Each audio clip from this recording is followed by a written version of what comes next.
Marcus looked directly at Rick Patterson and felt all the frustration and anger of his entire life come to the surface. Rick was still smiling that smug smile, waiting for Marcus to defend himself again, waiting for him to stammer and make excuses. But Marcus was done making excuses. He started talking in a calm voice that somehow felt more powerful than shouting.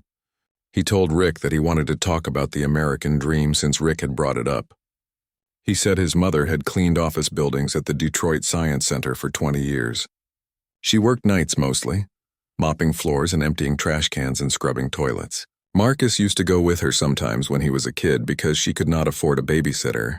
He would sit in those empty offices late at night doing his homework surrounded by exhibits about rockets and planets and astronauts. He would read science magazines that people had thrown away in the recycling bins. When he was 14 years old, he wrote a letter to NASA asking them questions about fusion reactor designs. They sent him back a form letter that was clearly written by a computer. Marcus kept talking and the audience had gone completely silent now. He said that when he was 17, he built a working ion engine in his mother's garage using parts he bought from junkyards and electronics stores. That engine was now on display at the Smithsonian Museum in Washington. He applied for 53 different grants before anyone said yes. He was rejected by every major university doctoral program in the country except one, and when he finally got accepted to that one program, he left after one semester because he had already solved the theoretical problem he went there to study. He did not need more classes. He needed equipment and resources to build what he had designed. So he started his company with money, borrowed from his aunt, and built his first prototype, in that same garage where his mother used to park her old car. He looked at Rick and said that Rick thought it was funny that he started in a garage. Rick had made a joke about it and the audience had laughed. But Marcus said there was nothing funny about it. That garage was where innovation happened. That garage was where someone who had no connections and no money and no prestigious degree had to work, because no one would give him lab space at a university. He said that when he finally got his contract with the Space Commission, it was not because of the color of his skin, or because of diversity quotas, or because of politics. It was because his engine worked, it flew. It broke every speed record in atmospheric testing. It did everything he said it would do.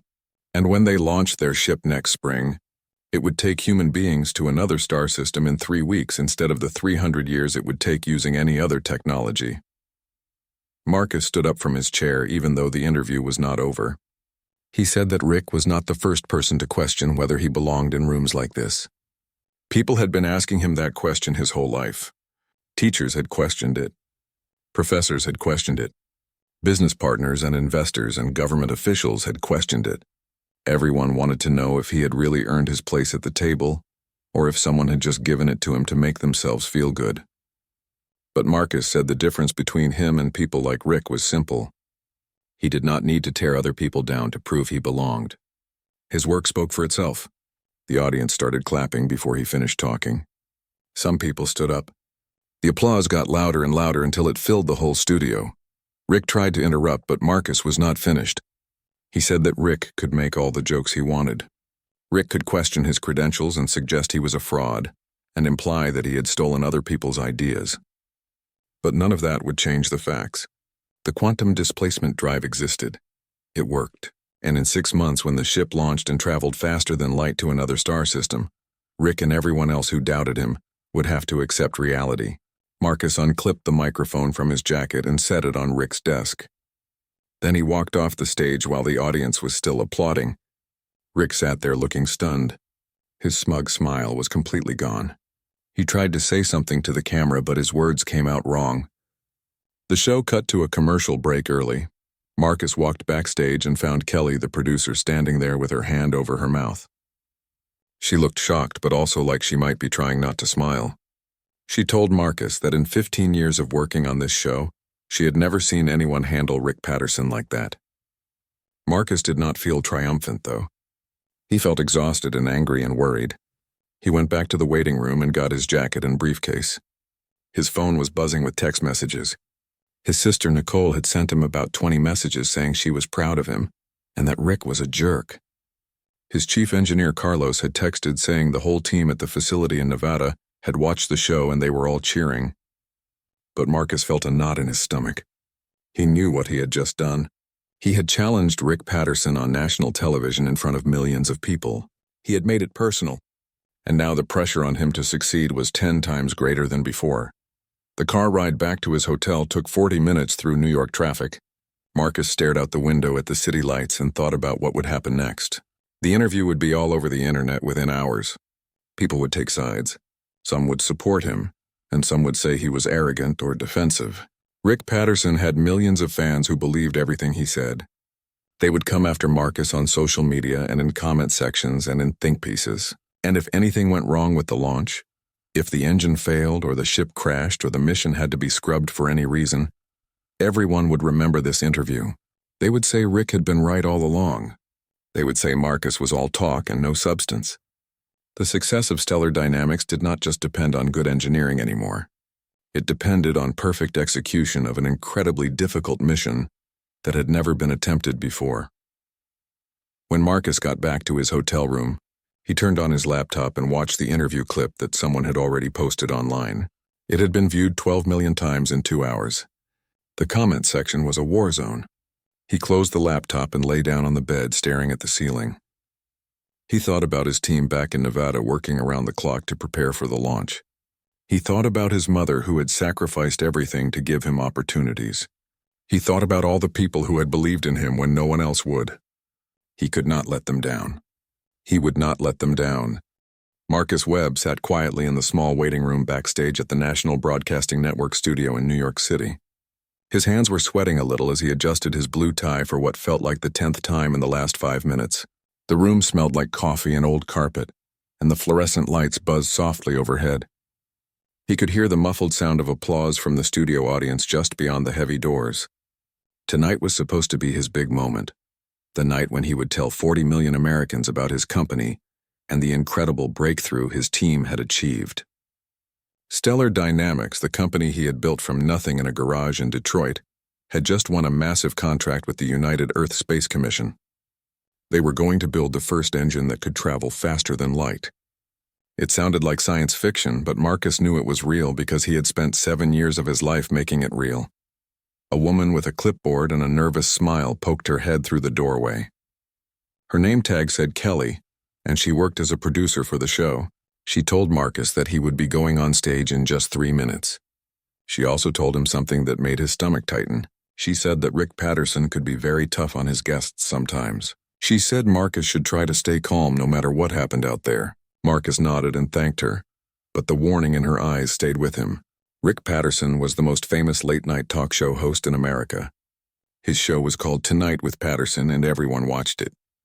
Rick was known for being funny and smart, but he was also known for being mean sometimes. Marcus had watched clips of the show before coming here tonight. He had seen Rick make fun of politicians and celebrities and business people. Some of it was funny, but some of it felt cruel. When the stage manager came to get him, Marcus stood up and followed the man through a maze of hallways and equipment. The studio was enormous and filled with cameras and lights and crew members rushing around doing their jobs. The audience sat in tiered seats facing a large desk where Rick Patterson sat looking at some papers. When Marcus walked out onto the stage, the audience clapped politely. The lights were so bright that he could barely see past the first few rows of people. Rick stood up from behind his desk and shook Marcus's hand. The handshake felt fake, like Rick was just doing it because he had to. They both sat down and the audience got quiet. Rick started by introducing Marcus to the audience. He told them about Stellar Dynamics and the contract with the Space Commission. He made it sound interesting at first, asking Marcus to explain how the engine worked. Marcus started to relax a little bit. He explained that his team had developed something called quantum displacement technology. He said they had been testing it for months at a secret facility in Nevada. The tests had all been successful. The Space Commission had reviewed everything very carefully for 18 months before they decided to give Stellar Dynamics the contract. Marcus felt like things were going well. The audience seemed interested. Rick was nodding and smiling. Then everything changed. Rick leaned forward in his chair and his smile turned into something else.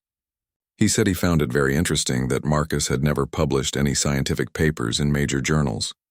He pointed out that Marcus only had a basic college degree from a state university.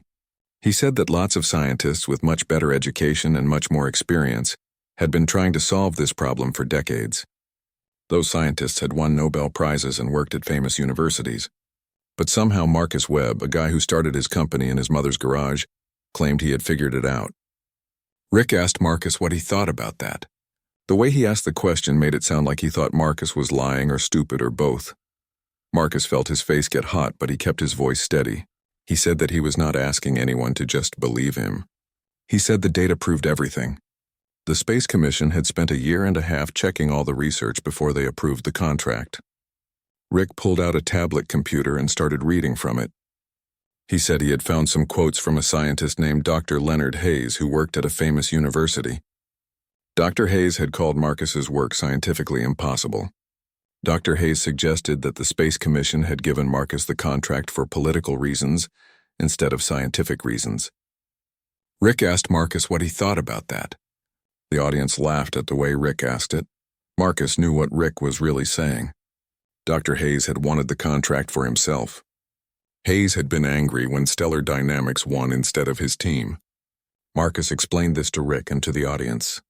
He said that Dr. Hayes had never actually seen the proprietary research that Stellar Dynamics had done.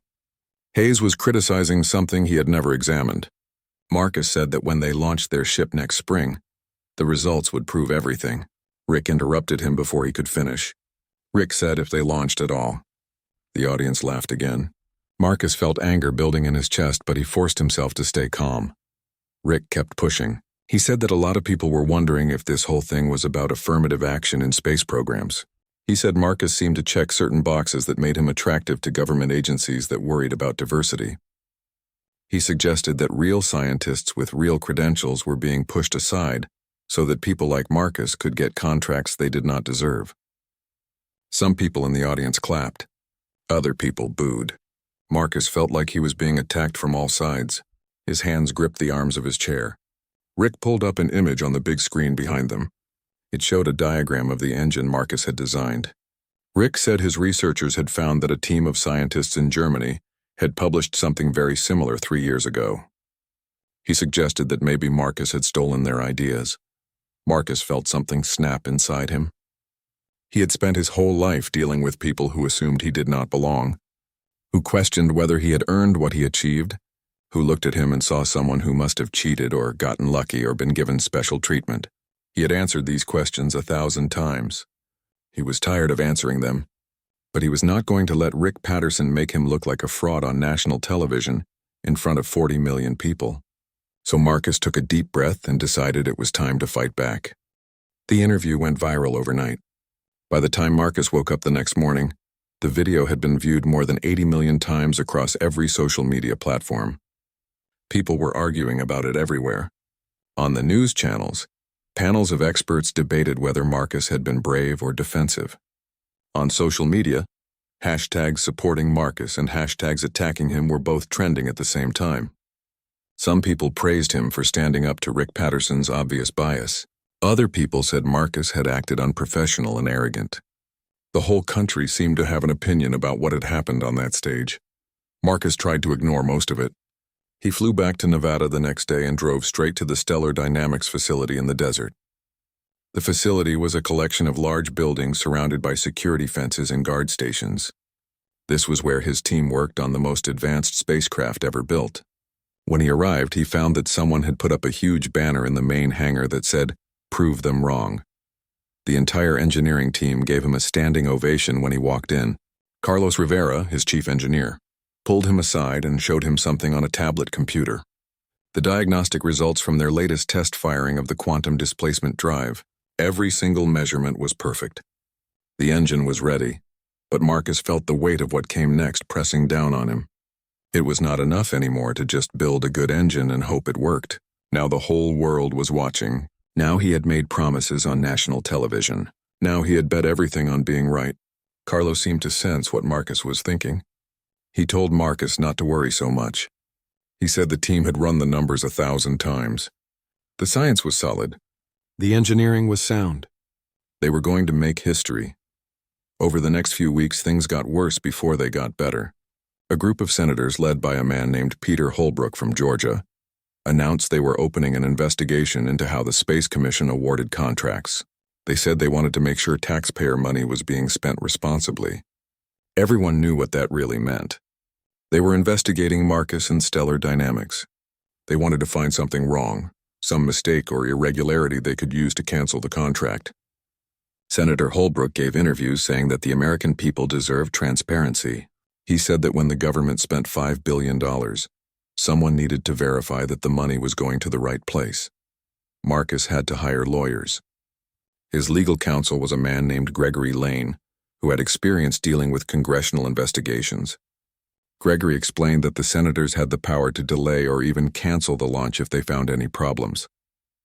They could demand access to financial records and technical documents.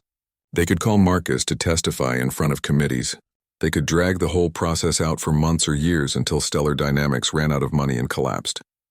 Marcus asked if there was anything they could do to stop it. Gregory said the only thing that would end the investigation quickly was undeniable success. If Marcus could prove the engine worked beyond any doubt, the political pressure would evaporate. The congressional hearings began 3 months before the scheduled launch date. Marcus sat at a long table in a room full of senators and cameras and reporters. Senator Holbrook asked him hundreds of questions. Why was your company chosen over bigger companies with more experience? How can you be sure your engine is safe? Why should taxpayers trust someone with your limited background? The questions went on for hours. Marcus answered each one carefully and honestly. He showed them data from the test firings. He explained the scientific principles behind quantum displacement. He walked them through the safety protocols and backup systems. But he could tell that some of the senators had already made up their minds. They were not asking questions to learn the truth. They were asking questions to create doubt. One senator named Maria Delgado from California seemed to be on Marcus's side. She asked Senator Holbrook why they were investigating Stellar Dynamics so aggressively when the Space Commission had already done 18 months of review. She pointed out that Dr. Hayes, the scientist who kept criticizing Marcus's work, had never actually visited the Nevada facility to examine the engine himself. She suggested that maybe Hayes was just bitter about losing the contract to a younger competitor. Holbrook did not like that. He said they were not investigating anyone personally. They were just making sure the process was fair and transparent. That night, Rick Patterson talked about the hearings on his show. He made jokes about Marcus being investigated by Congress. He said it was funny that someone who talked so tough on television was now struggling to defend himself in front of senators. He said maybe Marcus's big speech about the American dream was just that, a speech. Rick suggested that when the launch happened, if it happened, people might discover that Marcus Webb was all talk and no substance. The audience laughed and clapped. Marcus watched the show from his hotel room in Washington and felt sick. Every joke, every insinuation, every doubt planted in the public's mind made his job harder. The polling numbers started to shift. A survey showed that 56% of Americans now thought the Space Commission had made a mistake giving the contract to Stellar Dynamics. That was up from 32% before the hearing started. Marcus's approval rating dropped. Articles appeared in newspapers and magazines questioning his qualifications. Scientists who had never met him gave interviews explaining why his engine probably would not work. The pressure became enormous. Marcus called his team back in Nevada during a break in the hearings. He talked to Carlos and Lisa Park, who was his second-in-command, and Paul Chen, who handled mission planning. They were all frustrated and angry about what was happening in Washington, but they were also determined. Lisa told Marcus that the engine was performing even better than their original specifications. Carlos said they were ahead of schedule on final preparations. Paul said the flight plan was ready and had been reviewed by independent experts who confirmed it was solid. They all told Marcus the same thing. Stop worrying about politics and media and senators. Focus on the mission. Focus on making the launch successful. Everything else would take care of itself. Marcus knew they were right, but it was hard to ignore the noise. Every morning he woke up to news articles analyzing his chances of success or failure. Every night he went to sleep worrying about what could go wrong. The quantum displacement drive was revolutionary technology. It worked in controlled tests, but no one had ever tried to use it for actual space travel. There were 1,000 things that could fail. A miscalibration in the containment field, a power fluctuation in the quantum coils, a navigation error in the displacement calculations. Any one of those problems could destroy the ship and kill everyone on board. And if that happened, Marcus would not just be wrong. He would be responsible for a disaster that would set human space exploration back decades. Marcus returned to Nevada after the congressional hearings ended. He felt exhausted and beaten down by weeks of answering hostile questions and defending his life's work to people who had already decided he was wrong. But when he walked into the Stellar Dynamics facility, something shifted inside him. This was his world. These were his people. Here in the desert, surrounded by the spacecraft and equipment and brilliant engineers who believed in the mission, he felt strong again. He gathered his senior team in the main conference room. Carlos, Lisa, Paul, Gregory the lawyer, and the 8 department heads who ran different parts of the operation. He told them he had an idea that was either brilliant or insane. Marcus said they should move up the launch date by 2 months. Instead of launching in 12 weeks, they would launch in 4 weeks. The room went silent. Everyone stared at him like he had lost his mind. Paul spoke first. He said there were thousands of items on the pre-launch checklist. They had only completed about half of them. Moving up the timeline by 8 weeks was impossible. Carlos agreed. He said he understood the impulse to act quickly, but they could not skip safety protocols. They were talking about sending a human being into space using experimental technology. If something went wrong and someone died, it would destroy everything they had built. Marcus explained his reasoning. Senator Holbrook's committee was going to vote in about 5 weeks on whether to suspend funding for the project. If they voted yes, the launch would be delayed indefinitely, while government auditors examined every detail of Stellar Dynamics' finances and operations. That process could take years. The company would run out of money long before the investigation ended. But if they launched before the vote and the mission succeeded, the whole investigation would become pointless. Success would prove that the Space Commission had made the right choice. The political pressure would disappear. It was a gamble, but it was the only move that made sense. Lisa pulled up calculations on her tablet computer. She said that technically it might be possible. The spacecraft itself was essentially ready. The quantum displacement drive had passed all its major tests. Life support systems were installed and functional. What remained were mostly secondary systems and redundancy backups. If they were willing to accept slightly higher risk margins, they could be ready in 4 weeks. Carlos shook his head firmly. He said he would not approve a mission that put crew members at unnecessary risk.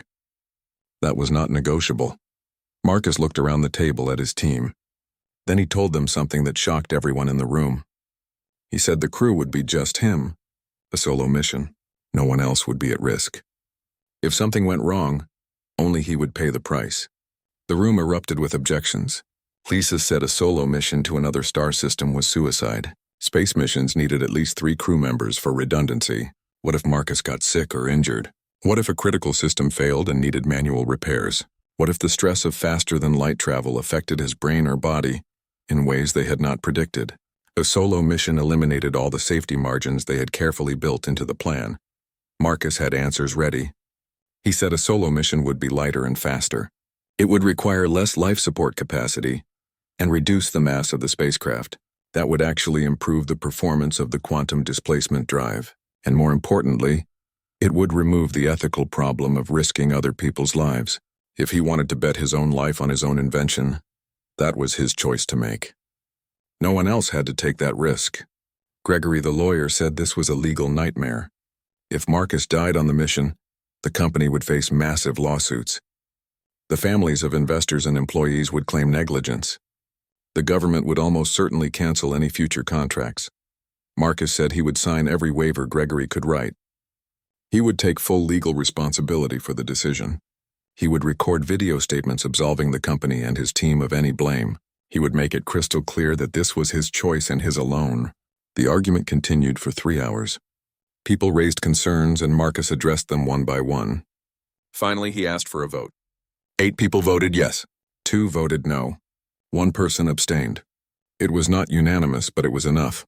The next 4 weeks were the most intense period of work Marcus had ever experienced. The facility operated 24 hours a day.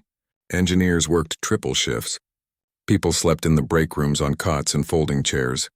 Contractors were brought in from all over the country to help with final preparations. Everyone who entered the facility had to sign strict non-disclosure agreements. No one could tell anyone what was happening. The mission had to stay secret until they were ready. Marcus barely slept. Every morning at 5, he ran physical training exercises to prepare his body for the stress of space travel. Afternoons were consumed with system checks and simulation runs. Evenings meant reviewing mission protocols and emergency procedures. He memorized every switch and button in the spacecraft cockpit. He practiced navigation calculations until he could do them in his sleep. He trained on the medical equipment in case he got injured during the flight. He reviewed the flight plan so many times that he could recite it word for word. News media somehow figured out that something unusual was happening at the Nevada facility. Satellite photos showed increased activity. Reporters tried to get information from employees, but no one would talk. Speculation ran wild on the internet. Some people thought Stellar Dynamics was shutting down. Others thought they were preparing for something big. Rick Patterson devoted a segment of his show to making fun of the mysterious activity in the desert.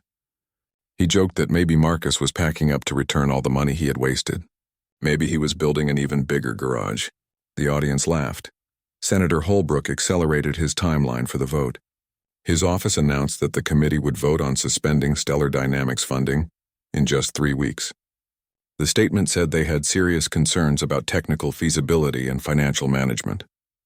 Political analysts said the vote would probably pass. Too many senators wanted to look tough on government spending. No one wanted to defend a controversial project that might fail. Marcus ignored all the external noise. He had to focus on the mission. 2 weeks before launch, the administrator of NASA made an unofficial visit to the facility. Her name was Catherine Park, and she had run the space agency for 5 years. She met with Marcus privately in his office. She said she was not there in any official capacity. This was just a personal conversation, but she needed to know the truth. Could Marcus really do what he claimed? Was the quantum displacement drive real, or was it an elaborate bluff? Marcus looked her in the eyes and said he would not be betting his life on it if he was not absolutely certain it would work. Catherine studied his face for a long moment. Then she told him a story about the early astronauts who rode rockets that had a 50-50 chance of exploding. Everyone thought they were crazy, but they believed in something bigger than themselves. They believed humanity deserved to explore beyond Earth. The Endeavour climbed through the atmosphere smoothly and steadily. Marcus watched the altimeter numbers increase as Earth fell away below him. 10,000 meters, 20,000, 50,000. The sky outside the cockpit windows gradually changed from blue to black as he left the atmosphere behind. At 100,000 meters, he was officially in space. The curvature of Earth was visible now, a beautiful blue and white sphere hanging in the darkness. Marcus had dreamed of this moment his entire life, but there was no time to appreciate the view. He had work to do. At the control center back in Nevada, the team watched every piece of data streaming back from the spacecraft. Carlos stood at his station monitoring the quantum displacement drive. Lisa tracked life support and communication systems. Paul watched the navigation data.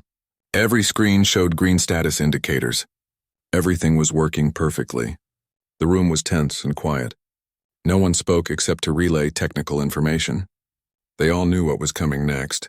At 200 kilometers altitude, Marcus would activate the faster-than-light drive. That was the moment of truth. That was when they would find out if 7 years of work had been worth it.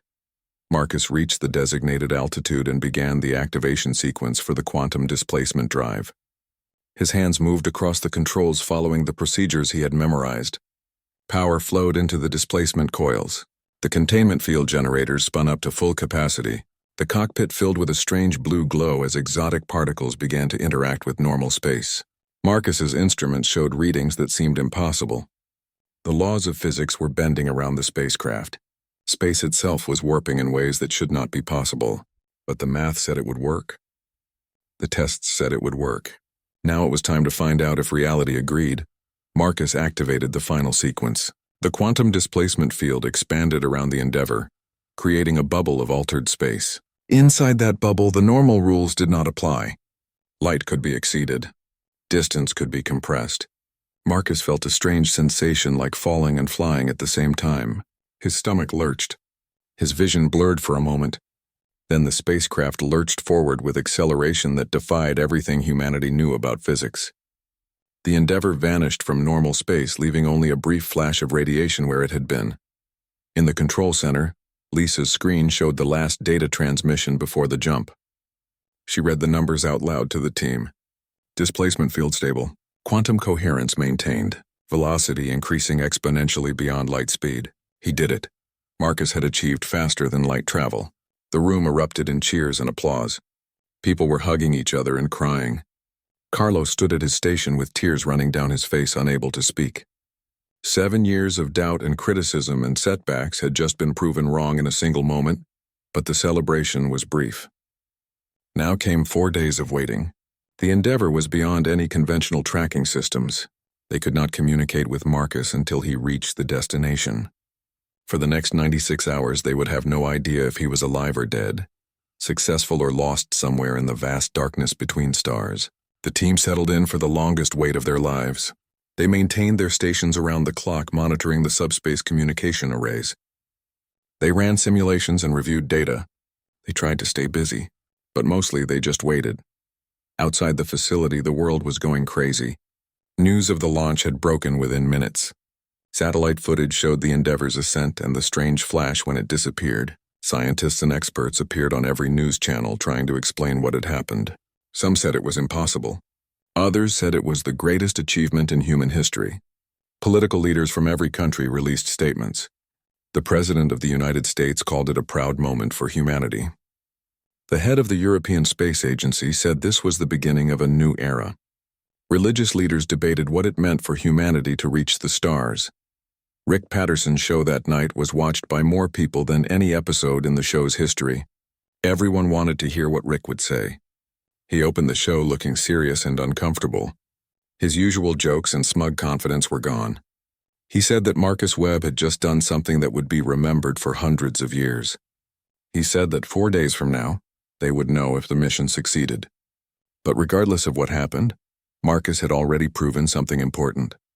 He had proven that one person with vision and determination could change the world. Rick said he had been wrong to doubt Marcus. He had been wrong to question his credentials and suggest he did not belong. Marcus had earned everything through his work and his brilliance. Rick said he owed Marcus an apology. Senator Holbrook watched the news coverage from his office in Washington. His aide asked what they should do about the scheduled vote to suspend funding. Holbrook stared at the screen showing footage of the launch. He said they would postpone the vote. If Marcus succeeded, the investigation would become politically impossible. If Marcus failed, they could proceed. But for now, they would wait. His aide noted that this was the first time in years that Holbrook had backed down from anything. Holbrook just nodded and kept watching the screen. The 4 days of silence were torture for Marcus's team. They tried to maintain normal routines, but everyone was distracted. Carlos barely left the control center. He slept in a chair at his station and woke up every hour to check if any signal had come through. Lisa organized the team into shifts so someone was always monitoring the communication arrays. Paul ran trajectory calculations over and over, trying to predict exactly when Marcus would reach the destination. Gregory fielded hundreds of calls from reporters and government officials, all wanting information. The only thing he could tell them was that they were waiting just like everyone else. Marcus's mother called the facility several times a day. Kelly from the production company set up a direct line so she could get updates immediately. But there were no updates to give. The Endeavor was traveling through space at speeds that seemed like magic. It was beyond human ability to track or help. All they could do was wait and hope. Nicole, Marcus's sister, came to stay at the facility. She wanted to be there when news came. She sat in the break room with other family members of team employees. They drank coffee and tried to distract themselves with card games and television. But everyone was thinking about the same thing. What was happening out there in the darkness between the stars? On the morning of the 5th day at exactly 9:15, an alarm sounded in the control center. The communication officer shouted that they were receiving a signal from Proxima Station. The automated research outpost at the destination was relaying data. Marcus had made it. The team rushed to their stations. Lisa pulled up the telemetry data on the main screen. The Endeavor had reached Proxima successfully. Transit time was 4 days, 6 hours, and 14 minutes. That was even faster than their most optimistic projections. Catherine Park stood up to leave after their conversation. She shook Marcus's hand and told him good luck. She said that despite everything, despite the politics and the controversy and the doubt, she hoped he succeeded. Marcus thanked her. After she left, he stood alone in his office for a few minutes, just breathing and trying to stay calm.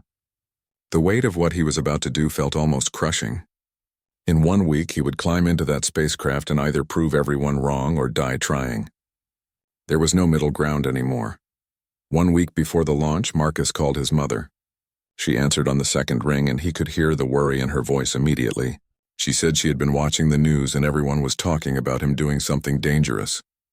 Marcus could not give her specific details because the mission was still secret, but he told her that he needed her to know something important. He said that everything he had accomplished, everything he had built, started in those offices where she used to work cleaning floors. She had shown him what dedication looked like. She had taught him to keep going when things got hard. He wanted her to know that he loved her and that he was going to make her proud. There was a long silence on the phone. Then his mother spoke in a voice that was soft but firm. She said that Marcus had always made her proud from the day he was born. But she needed him to promise her something.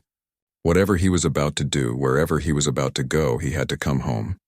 She needed him to come home safe. Marcus felt tears in his eyes. He promised her he would. He said goodbye and hung up before his voice could break. The day before launch, Marcus stood in the main hangar looking up at the spacecraft called Endeavour. It was beautiful in a functional way, all smooth lines and advanced materials. The hull was covered in sensors and communication arrays. The quantum displacement drive was housed in the center section, surrounded by layers of containment shielding. This machine represented 7 years of work and millions of hours of calculations and tests. Tomorrow he would trust his life to it. Carlos walked up beside him carrying a tablet. He said the final systems check was complete. Everything showed green status. The quantum displacement drive was calibrated perfectly.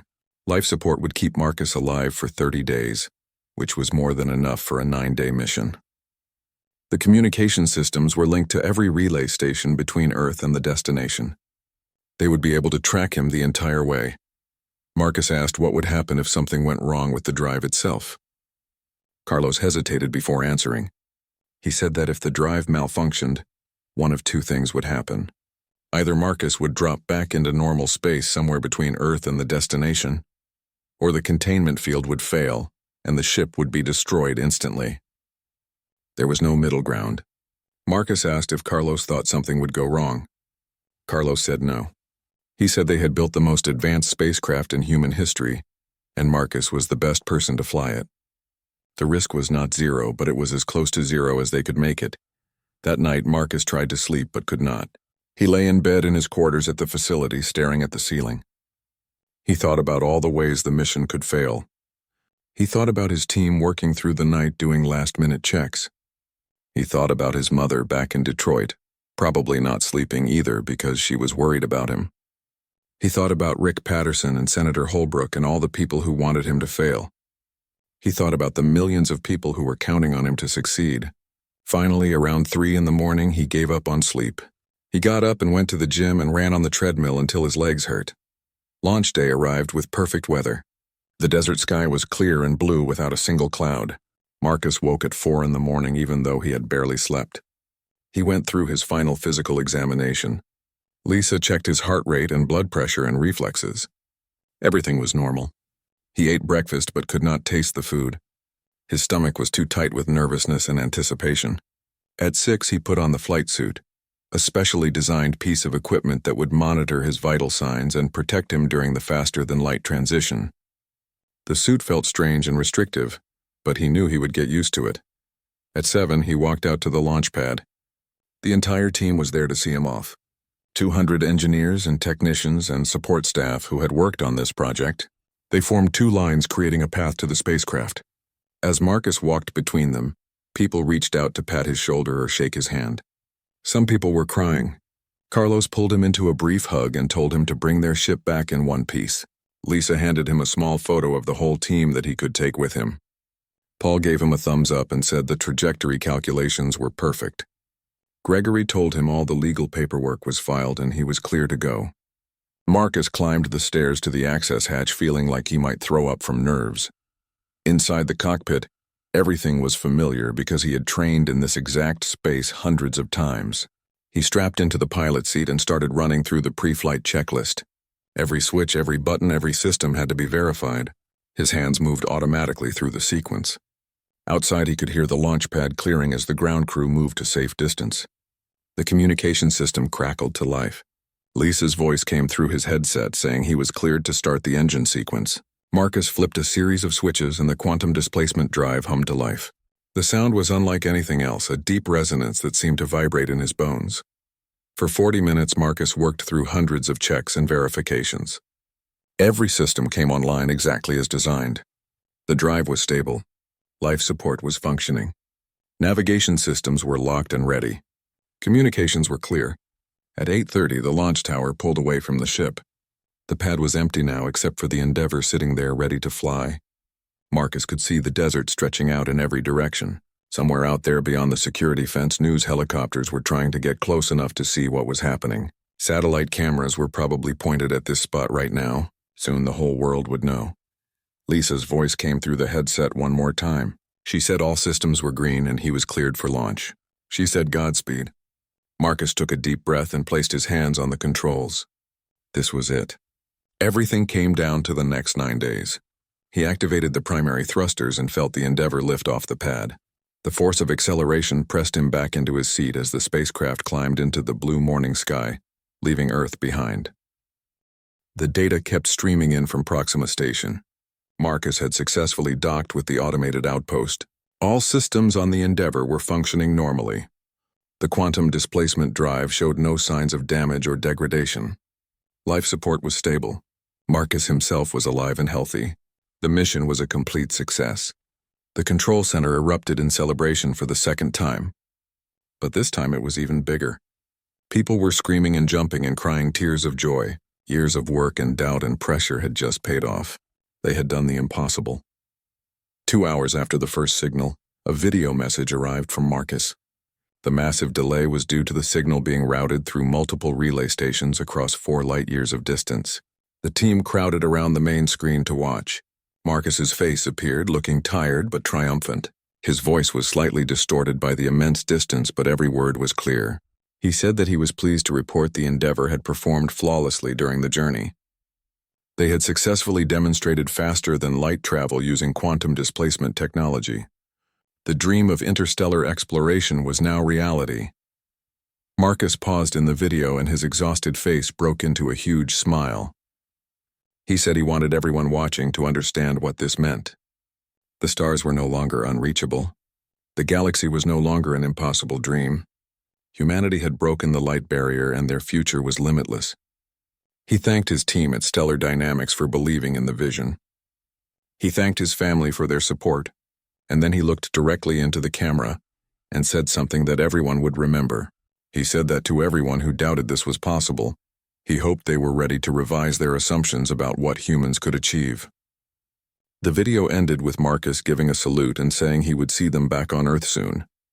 The news spread across the planet faster than the Endeavour had traveled through space. Within minutes, every news organization was broadcasting the video. Social media exploded with reactions. World leaders released statements congratulating Marcus and the United States. The United Nations called an emergency session to discuss the implications of faster-than-light travel.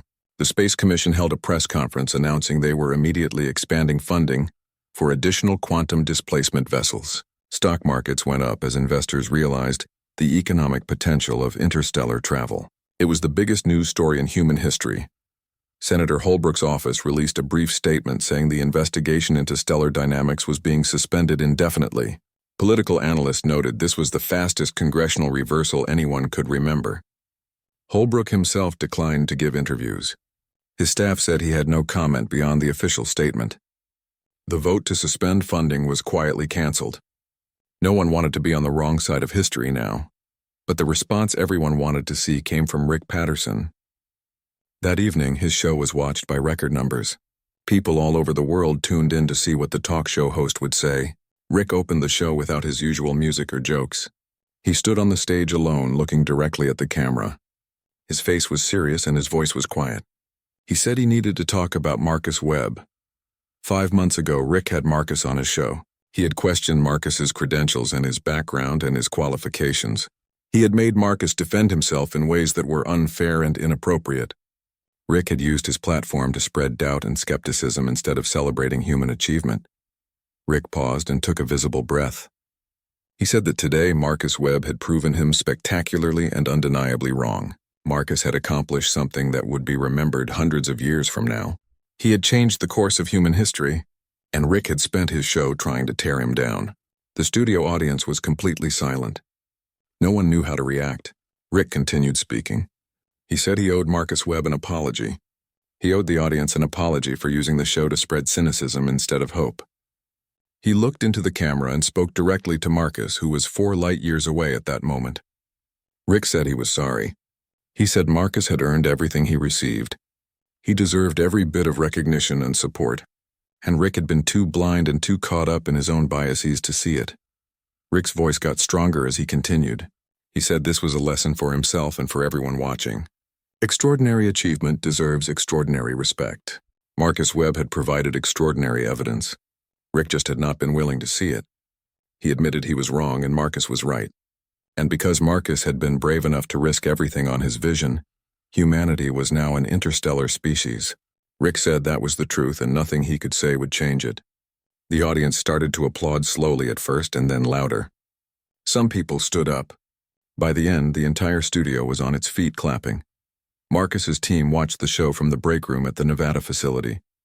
Carlos shook his head in disbelief. He said he never thought he would see Rick Patterson actually apologize for anything. Lisa said it did not matter anymore. They had won. The technology was proven. The mission was successful. Nothing anyone said could take that away now. Nicole, Marcus's sister, was crying happy tears. She said her brother had done it. He had actually done it. Marcus's mother watched the show from her apartment in Detroit, surrounded by neighbors and friends who had come to celebrate. When Rick apologized, she nodded slowly. She said her son had always known who he was and what he was capable of. It was nice that other people were finally seeing it too. Someone asked her how she felt knowing her son was 4 light years away in space. She smiled and said she was proud, but she would feel better when he was home safe where he belonged. 4 days later, the Endeavour reappeared at the edge of Earth's orbital space right on schedule. The quantum displacement drive powered down smoothly. All systems showed normal status. Marcus guided the spacecraft through re-entry manually even though he was exhausted. The heat shield glowed bright orange as atmospheric friction slowed the Endeavour's descent. At 10,000 meters, the landing thrusters engaged. At 1,000 meters, the spacecraft was visible from the ground as a bright point of light in the sky. At 0 meters, the Endeavour touched down on the same launch pad it had departed from 9 days earlier. The landing struts compressed and settled. The engine spooled down. For a moment, there was perfect silence. Then the hatch opened and Marcus Webb climbed out onto the platform. He looked tired and thin and his legs were unsteady from 9 days of reduced gravity, but he was alive and smiling. The team rushed across the tarmac to meet him. Carlos got there first and pulled Marcus into a crushing hug that lifted him off his feet. Lisa was next, then Paul, then dozens of others. Everyone wanted to touch him, to make sure he was real, to share in the incredible moment. Marcus stood in the middle of the crowd feeling overwhelmed by emotion. Relief that he had survived. Joy that the mission succeeded. Gratitude for the team that made it possible. Pride in what they had accomplished together. He looked up at the sky, at the stars that were no longer impossibly distant. Humanity had taken its first real step into the galaxy, and nothing would ever be the same. 3 months passed after Marcus's return to Earth, and the world had changed in ways both large and small. The Endeavour was moved to a special hangar where teams of scientists from around the world studied every system and component. They wanted to understand exactly how the quantum displacement drive worked. Marcus and his team shared their research freely, publishing detailed papers and hosting conferences. The technology belonged to humanity now, not just to Stellar Dynamics. Within weeks, 5 different countries announced plans to build their own faster-than-light spacecraft based on Marcus's designs. The United Earth Space Commission expanded their contract with Stellar Dynamics from $5 billion to $20 billion. They wanted a fleet of 12 quantum displacement vessels built as quickly as possible. NASA began recruiting for the first colonization mission to Proxima Centauri. Thousands of people applied to be among the first permanent settlers on another world. The mission was scheduled to launch in 2 years. Marcus would not be going on that mission. He had done his part. Now it was time for others to carry humanity forward into the stars. Marcus himself became the most famous person on Earth almost overnight. He received the Presidential Medal of Freedom at a ceremony in Washington. The Nobel Committee created a special prize for him since his achievement did not fit into any existing category. Universities that had rejected him years ago now offered him honorary degrees and department chair positions. He politely declined most of the offers. He was not interested in titles or ceremonies. He wanted to keep working. There were other problems to solve, other impossible challenges to tackle. Stellar Dynamics hired 300 new employees to handle all the new projects. The company moved from the Nevada desert to a much larger facility in California. Carlos was promoted to Chief Technology Officer. Lisa became Vice President of Operations. Paul headed up the new Mission Planning Division.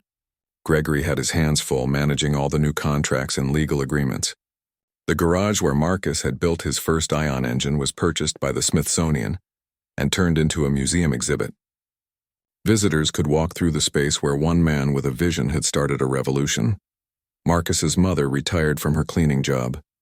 Marcus bought her a house in a nice neighborhood in Detroit with a big yard and a view of the river. She cried when he gave her the keys. She said she never expected anything like this. Marcus told her she deserved it and more. Everything he had accomplished was because of the example she set. She had shown him that hard work and dignity mattered more than circumstances. That lesson had carried him through every challenge. The public opinion polls that had turned against Marcus during the investigation now showed overwhelming support. 92% of Americans said they were proud of what he had achieved. His approval rating was higher than any president in history. Political scientists studied the rapid reversal in public sentiment. They concluded that success was the most powerful form of persuasion. When people saw undeniable evidence that something worked, their doubts disappeared. Marcus had provided that evidence in the most dramatic way possible. But perhaps the most significant change was in how people thought about innovation and achievement. Marcus became a symbol of something important. He represented the idea that breakthrough discoveries could come from anywhere, from anyone willing to work hard enough and think differently enough. Universities changed their admissions policies to focus less on traditional credentials and more on demonstrated ability. Government grant programs were reformed to give more chances to unconventional researchers. The garage inventor, once seen as a quaint relic of the past, was suddenly relevant again. On a Tuesday evening 3 months after his return, Marcus received an unexpected phone call. It was from Rick Patterson's producer, asking if Marcus would be willing to come back on the show. Marcus hesitated. The last time he'd been on that stage, Rick had tried to humiliate him in front of millions of people. But the producer said Rick genuinely wanted a chance to apologize in person and have a real conversation about the future. Marcus thought about it and decided to accept. Everyone deserved a second chance, even talk show hosts who had been cruel. The night of the show, Marcus walked onto the stage to a standing ovation that lasted for 3 full minutes. The audience would not stop clapping. Rick stood behind his desk with genuine emotion on his face. When Marcus finally sat down in the guest chair, the atmosphere was completely different from their first meeting. Rick thanked Marcus for coming back.